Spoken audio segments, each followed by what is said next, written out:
Près de 632 millions d'animaux sont abattus chaque année au Canada. « 50 milliards d'animaux sont abattus chaque année sur la planète, et c'est sans compter les poissons. »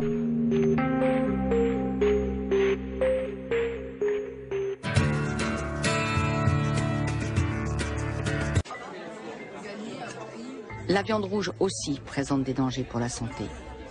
Partout dans le monde, les experts déconseillent une consommation excessive. Les études le montrent, trop de viande rouge réduit l'espérance de vie. Les gros consommateurs de viande souffrent davantage de gouttes, de rhumatisme, de cancer et de diabète. Avec une consommation de 300 grammes de viande rouge par semaine, on fait déjà partie des groupes à risque. Le Centre de recherche contre le cancer de Heidelberg en Allemagne s'intéresse à l'origine des maladies cancéreuses.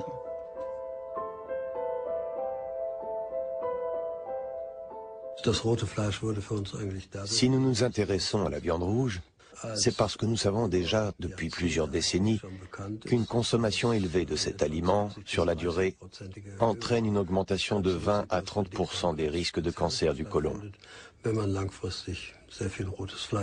Plusieurs indices nous laissent à penser que la viande de bœuf constitue un facteur de risque majeur. C'est pourquoi nous déployons tous nos efforts pour savoir s'il est possible de dépister les virus contenus dans la viande de bœuf et qui pourraient être à l'origine de ce problème.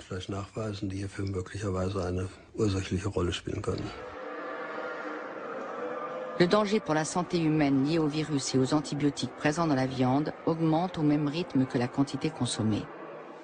Pourtant, la consommation ne cesse d'augmenter. En 50 ans, elle a été multipliée par 5 dans le monde. La filière industrielle de la viande tourne à plein régime. De plus en plus d'entreprises exportent leur viande à l'échelle mondiale. C'est le cas de Danish Crown. Mais l'alimentation n'est pas seulement une affaire d'éthique ou de santé.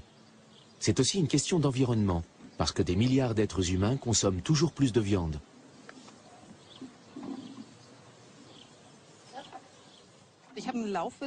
Au fil de mes recherches, j'ai découvert l'impact de l'alimentation sur le réchauffement climatique, sur la déforestation et la pollution de l'eau.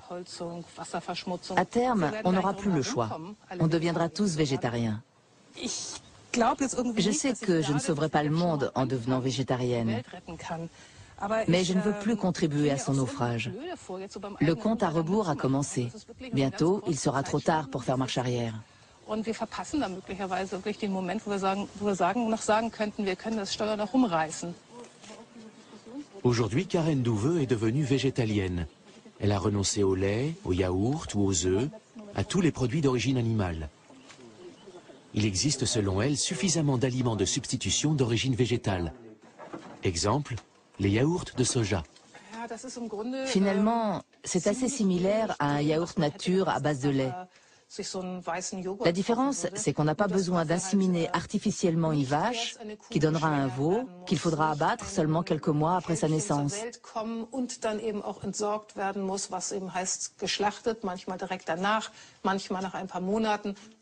D'accord, ce n'est pas aussi bon qu'un yaourt.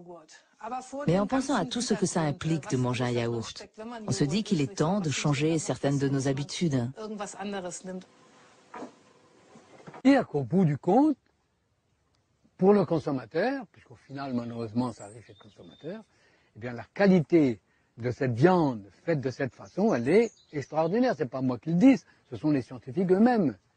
Ils ont comparé le lait et la viande de vaches qui sont nourries à l'herbe avec du lait et de la viande de vaches qui sont nourries au maïs fourrage et au soja, et ils ont montré que les animaux à l'herbe, les produits, c'est oméga 3. Donc la façon dont on nourrit les animaux, ça a une répercussion directe sur la qualité de ce qu'on mange au final. Facile à comprendre.